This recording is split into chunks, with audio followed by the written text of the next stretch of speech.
our speaker, and this morning's platform is called Undone by Women with Dr. Anne Klaeysen.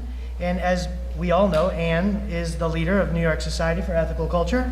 She holds a doctorate of ministry degree in pastoral counseling from Hebrew Union College, as well as a master's degree in German from the State University, New York at Albany, and business administration from New York University, a lifelong student. Dr. Klaeysen is the ethical humanist religious life advisor at Columbia University and the humanist chaplain at NYU. She also participates in several interfaith social justice coalitions. And I would like to just note, as goes along with today's theme as well, is that she's also the first female New York Society leader. So, Dr. Anne Klaeysen.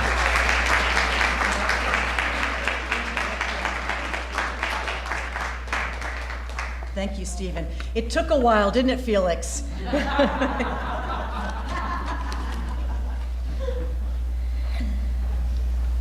Angela Davis, I think many of you know her as a social justice activist, and she wrote a poem called For Every Woman. This is for every woman that cries herself to sleep, that lies alone in bed at night, that stays awake, unable to sleep. This is for every woman that is scared of being hurt again, that has been left behind, heartbroken, that needs to be given something to believe in. This is for every woman that needs to feel wanted, that wants to feel desirable, that feels like no one even cares. This is for every woman that has ever loved another freely, that shows how much she cares, that accepts others for who they are. You are beautiful. Everything will be okay if you can believe in yourself. But most of all, please love yourself. Over the years, in the month of March, I have given platform addresses on women's issues, and you may remember some of the titles from my hit parade. Feminism is not a dirty word, support the ERA now, and reproductive justice for all, among others. Today, I draw your attention to the most basic issue of all, survival. The inviolability of a woman's mind, body, and spirit. When our founder, Felix Adler, first started to grapple with issues of ethics, and he was away from home studying to be a rabbi and having what I think many of us call when we leave home for the first time, a cognitive dissonance, so that difference between what we grew up learning and then what we learn when we're away. Sometimes that can also lead to an epiphany, a whole new way of thinking and believing and feeling in one's life. Well, one of the things that he grappled with was the role that religion played in ethics and morality. And he wasn't so sure that he could get everything out of his religion, so he looked to philosophers, and one he found was Immanuel Kant. And the most important thing he found in Kant's philosophy was the notion that human beings are ends unto themselves, not a means to someone else's end, right? We are complete. We are inviolable. And when someone treats us otherwise, when they violate our bodies, our minds, our spirits, that's unethical. That's the very basis of ethics, to have oneself for oneself, and to claim one's authority to relate in the world, to form one's own relationships. When I first left home, I went to Albany. Now, it's not that far from Rochester, but I lived in a very small village east of Rochester, so Albany was quite a city. And I was fortunate. I had a roommate who was a little older than I, and she grew up in Albany. Her name was Priscilla. And I'll never forget, one day I came back home from the library, and she looked around and she said, "Who brought you home? Did you come alone?" And I said, "Yes, I walked on my own. I love it here. I can go out on my own." And she said, "Don't you ever do that again." And she was very strong about it. And she said, you know, you come from a small village where everybody knows everybody else. And I know that you're happy here and you're getting to know a lot of different people. But not all of those people are good. And not all of those people have your best interests at heart. When you're leaving the library, make sure you walk home with someone. And she was right. Because on that college campus that I loved so much, there was sexual assault. Now, we didn't talk about it too much because we didn't talk about date rape. We didn't talk about all the things that Title IX now in our universities, our schools, our campuses we talk about. But it happened. It surely did. When I came to New York City in my 20s, I was obviously much more aware of my safety, my surroundings. And one of the first marches I went on was something called Women Take Back the Night. I see some nods. You remember that, right? Okay. And we marched down the middle of the street in Broadway saying, Women Take Back the Night, because when we would get out of the subway at night, we made sure we had our keys in our hands, in our fingers, in a certain way, so that if anybody approached us between the subway and our front door, we could jab them. The first class I took, and I took a lot of classes when I first got here, was one in self-defense. When the elevator door opens and there is a single man in there, do not get in. It doesn't matter if you feel like you've embarrassed him in some way. If you don't know who that man is, you let that elevator go by and you wait for the next one, where you maybe know the person or there's somebody with you. Those were the things that we learned to be safe walking in the streets of New York City. Women Take Back the Night still continues on some campuses, and as Steve mentioned, I'm at Columbia, so they do it every spring, and they have a Women Take Back the Night vigil, where they actually go out and they stay out all night.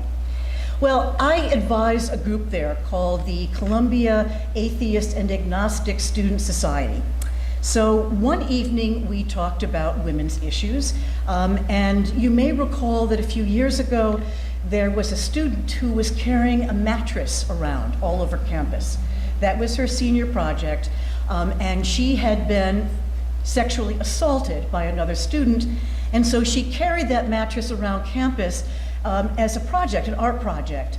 And she was only allowed to let it go if another woman took up her burden and carried it with her. She was forbidden to carry it up for her graduation. She did anyway. She took it up on the podium anyway. So we were discussing that one night in the students group. And so all the things I just told you about, you know, carrying the keys in your hand, not going into the elevator, all those things. So the women students were talking about that, and their fellow students who were male said, "What? You do that, really?"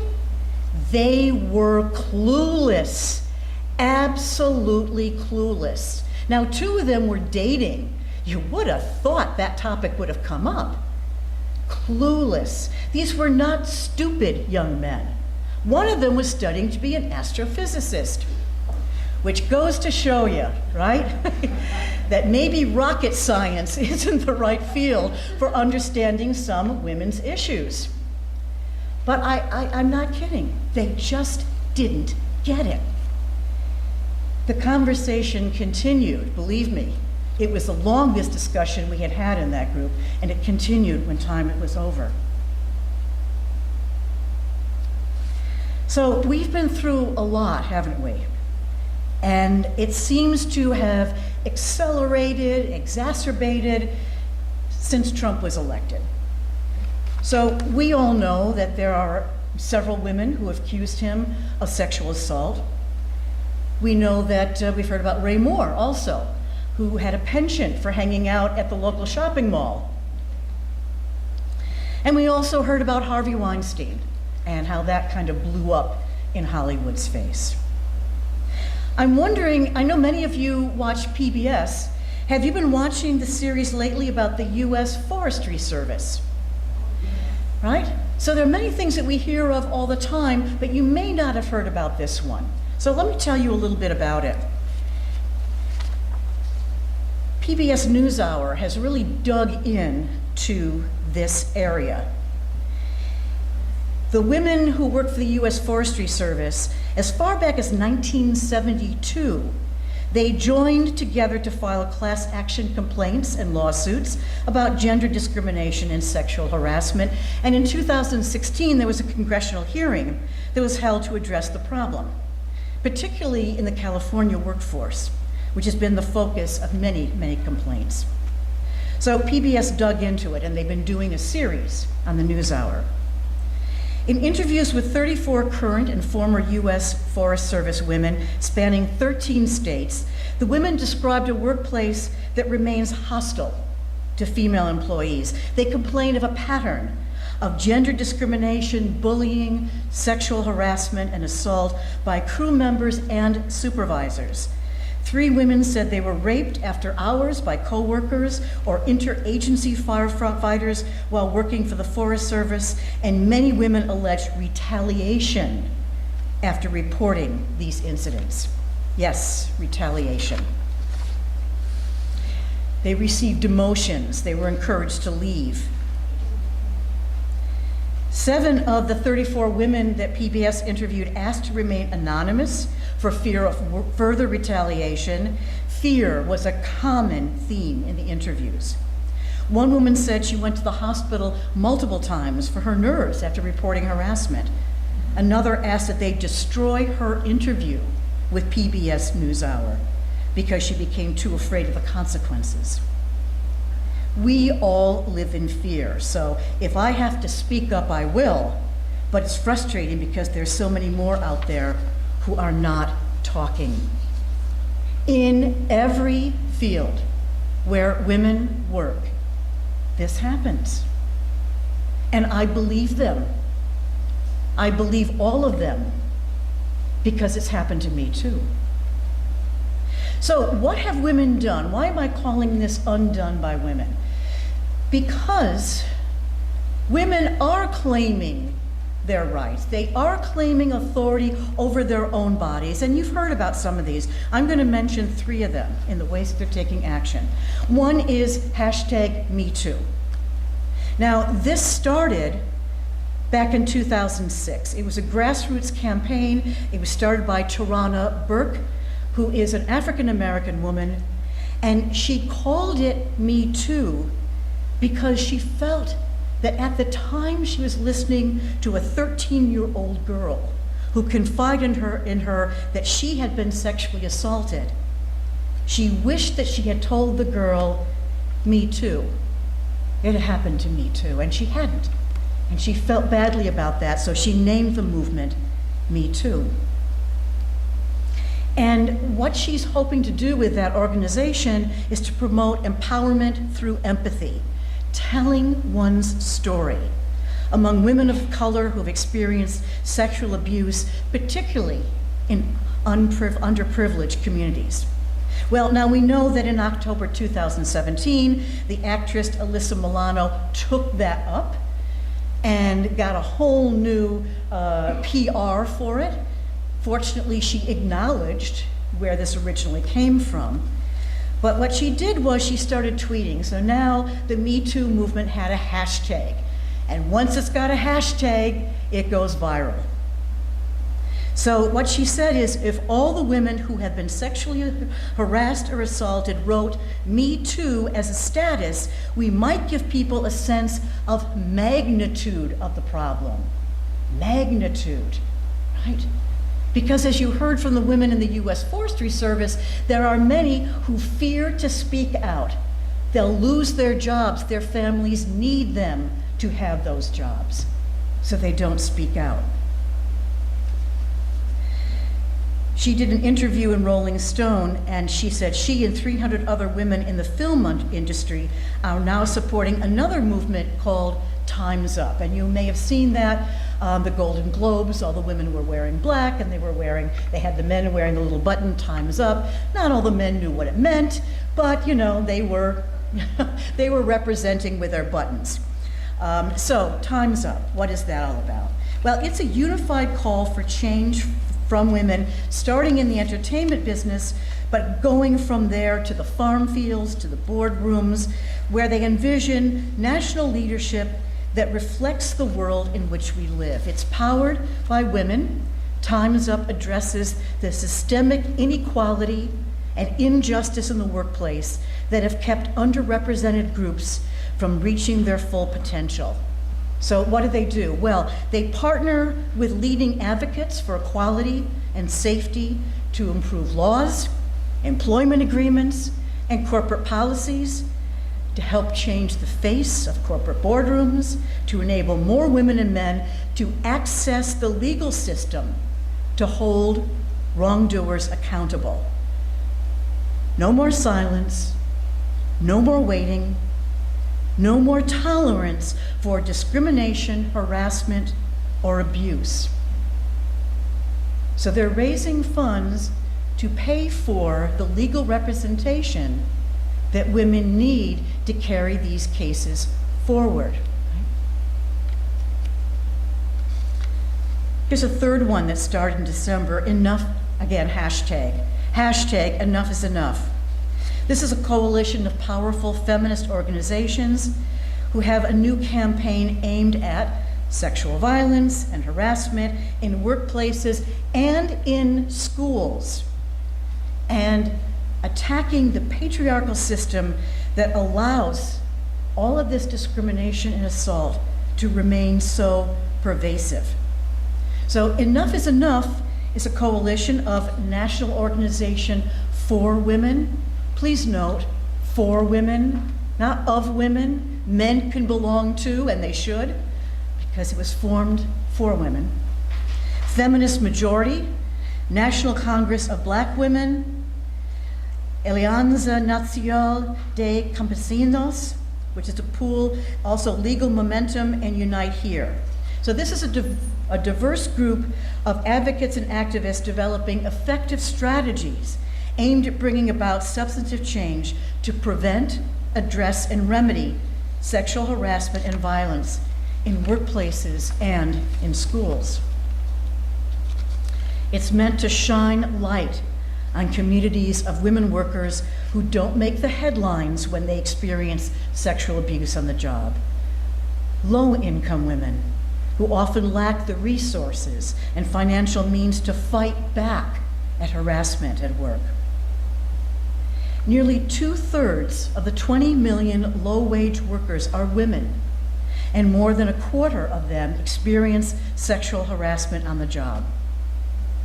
Women employed in every industry and sector, including agriculture and other low-paid positions, have historically confronted widespread workplace sexual violence. We need to change the culture around sexual violence. We need to create a space that allows women, all women, but especially women of color, the opportunity to speak out on solutions that will work for them and the specific needs of their communities. Eleanor Smeal, president of Feminist Majority, speaks about schools. And she said, 1 in 5 women students are survivors of campus sexual assault. The movement on campuses led by student activists is growing and cannot be ignored. This is not a women's issue. This is a human issue.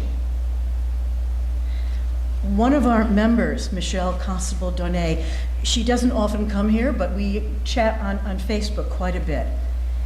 And she said I could read one of her posts to you this morning. Men must help. Bystanding men, you are the problem. Until you make it clear to your fellow males that abusing women in public is not okay, they'll continue to do it. until they learn that if they abuse a woman in public, every man within earshot will descend upon them like an avenging board to put a stop to their behavior, they will continue to do it until you do the hard work of changing it. The culture of toxic masculinity will not change. And she gives an example. I just had to call out a man for verbally abusing a woman in a bagel shop. There were 4 other men there watching and listening as this man put his face right up in this woman's face and screamed obscenities at her. The only person who spoke up was me. I took the risk for her. None of the men took the risk for her. So of course, he started verbally abusing me too, and none of the men took a risk for either one of us. What if you were her sister, her mother? What if she was your wife? Wouldn't you want someone to speak up and call that guy out? So you can imagine that quite a bit of her posts were in capital letters, right? She was shouting. A woman's inviolability, right? Her right to be in public, in a shop, was violated by a man shouting at her, verbally assaulting her. And only another woman stood up for her, said, "How dare you treat someone? How dare you treat anyone like that?" And all the other men were silent. So men, you need to step up. We also need to teach our children well. The other day, I was humming Alan Sherman's song. Do you remember that? Hello, mother. Hello, father. Here I am at Camp Granada. Camp is very entertaining, and they say we'll have some fun if it stops raining. So the kid in this song desperately wants to go home, and he will do almost anything if his parents will just take him home. So, dearest fada, darling mudda, how's my precious little brudda? Let me come home if you miss me. I would even let Aunt Bertha hug and kiss me. Think about that. So many parents force their children to be hugged and kissed by adults. Now, you may think, what's the matter with that? What's the problem with that? Children should be polite. Of course, children should be polite. They shouldn't be rude. But as an article posted by the Girl Scouts, and I'm a proud member of the Girl Scouts, said, reminder, she doesn't owe anyone a hug, not even at the holidays. It's a time when you can give your children the wrong idea about consent and physical affection. Uncle just got here. Go give him a hug and a kiss. But guess what? That uncle may not be the nicest person in the world. My uncle wasn't. My uncle molested me. So I told the priest.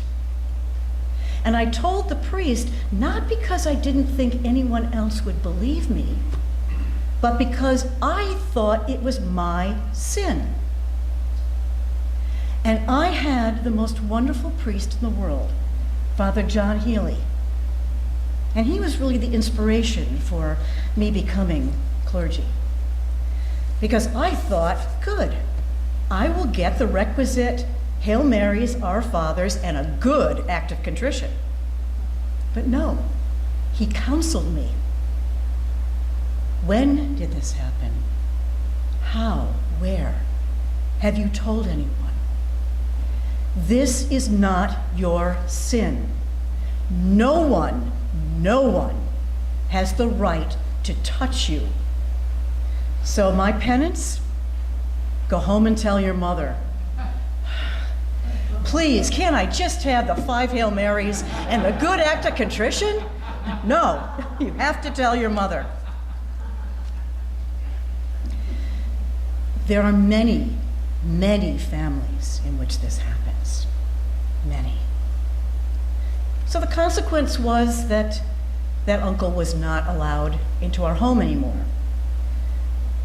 But we still had holidays, so it was understood that I would be in the periphery, that I would go nowhere near him. And years later, I found out that he had molested a cousin as well. We need to tell our children that they need to claim their own bodies. In this article from the Girl Scouts, think of it this way.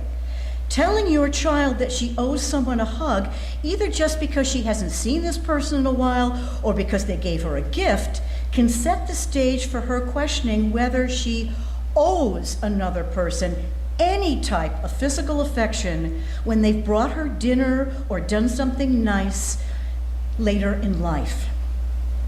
And Dr. Andrea Bestinia Archibald, a psychologist, says, the notion of consent may seem very grown up and like something that doesn't pertain to children, but the lessons girls learn when they're young about setting physical boundaries and expecting them to be respected last a lifetime and can influence how she feels about herself and her body as she gets older. Plus, sadly, we know that some adults prey on children, and teaching your daughter about consent early on can help her understand her rights, know when lines are being crossed, and when you go to someone for help. When my children were young, we often went to the Grand Army Plaza Library in Brooklyn, in Park Slope. And one of the things they had there on a regular basis were people who were teaching children about their physical boundaries using puppets. And the message was clear that no one is allowed to touch you without your consent. And if someone does, talk. You tell someone, you tell someone, you tell someone until you are believed and until you are sure that you're not only believed, but that someone will do something about it. We also need to teach our sons well. My son is 2 years older than my daughter and always liked Emily to be in his games. Come on, Emily, let's be in a parade. Come on, Emily, we got a band now, come on. And sometimes she would dig in her heels, and one of her first words was self, self. So I remember telling Andrew, remember, Emily is her own person. My sister's a social worker, and she was working with adolescents when she heard me say that. And she said, I like that. I'm going to tell the kids I work with that. You are your own person. You don't need to go into a whole lot of detail. You don't need to, beat it, but you just say, Emily is her own person. I recommend, if you haven't already, you know that we have a Facebook page for the New York Society. I also have a Parenting and Ethical Facebook page. And so some of these articles that I'm talking about, especially the one from the Girl Scouts, I've posted there. So I recommend that you look at them, share them with other people. A lot of good advice out there for parents. So finally, we have 2 wonderful programs going on this month, and I hope that you will attend them. The first one is coming up on Tuesday, March 20th, and that's with the League of Women Voters. We have formed a terrific partnership with the League of Women Voters, and they will have a luncheon that day at noon, and guess what the topic is going to be? The #MeToo movement. And there are 2 guest speakers. Letty Cotton, I always mispronounce this woman's name, thank you, Pograbin. And I mostly remember her because together with Marlo Thomas, they wrote a book. we were talking about that the other day, on a video called Free to Be You and Me. And I raised my children on Free to Be You and Me. And if you are familiar with that, you know that there's a wonderful song in there sung by Tackle Rosie Greer, telling boys it's okay to cry. And also Ronnie Eldridge. I'm sure many of you are familiar with the activist, businesswoman, politician, Ronnie Eldridge. So that's with the League of Women Voters on March 20th. And then later that week, March 22nd, we've also partnered with Now NYC, remember, National Organization for Women. And that will be in the evening on the 22nd. It's the first of a series called The Trump Effect, Women Leading the Resistance to Defend Civil Rights and Democracy, and it's called Rise Up Now. It's part of a 3-part series, and so I hope that you will join us for that as well. And I'm looking for my final notes here, which I seem to have obscured. No, here we go. Here we go. Let me talk about a couple of speakers. One is David K. Johnston, originally from Rochester, New York, who's the author of It's Even Worse Than You Think, What the Trump Administration is Doing to America. And then also law professor Vince Warren, who's the executive director of the Center for Constitutional Rights. So both of those events, wonderful events that we should all try to attend. Courtney Kane is the poet of my closing poem called Depth of a Woman. There is depth in me that is much like the sea, and on days of my greatest gleam, I am the woman who manages what some may say is the impossible. A son, a daughter, I have them all, and nothing prevents me from keeping them calm in great winds and the roughest rain. The sight of my eyes, the searing pain of life's hard road, it all builds to a glorious strength, the strength of the women before me. It is the depth of a worldly woman. Good afternoon.